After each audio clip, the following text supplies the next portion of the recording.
மனசுக்குள்ளேயும் வச்சிக்க முடியாமல், வெளியிலையும் சொல்ல முடியாமல், ஒரு வேளையில் நாம் மன அழுத்தத்தில் இருக்கும் பொழுது அந்த கவலை நீங்கிறதுக்கு ஸ்ரீ மகா பெரியவா ஒரு மந்திரம் நமக்கு கொடுத்துருக்கார்.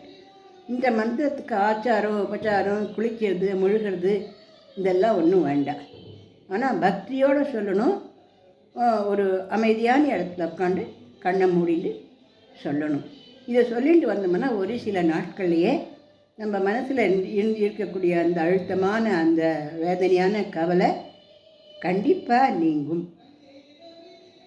இப்போ அந்த மந்திரத்தை இதில் சொல்கிறேன்.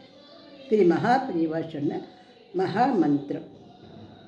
அம் பக வஹ, அம் பக வஹ, அம் பக வஹ. இவ்வளோதான் அந்த மந்திரம். இதை ஒரு சில நாட்கள் நம்ம சொல்லிகிட்டே வரணும்.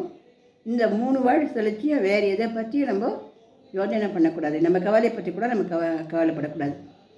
எதையும் நினச்சிக்காத நம்பிக்கையோடு பகவான் மேலே பாரத்தை போட்டு இதை 3 வாட்டி இந்த மந்திரத்தை சொல்லிட்டு வரணும். இந்த மாதிரி 18 நாள், 28 நாள், 48 நாள் நாட்கள் செல்ல செல்ல நம்முடைய கவலைக்குண்டான நல்ல தீர்வு நமக்கு கண்டிப்பாக கிடைக்கும்.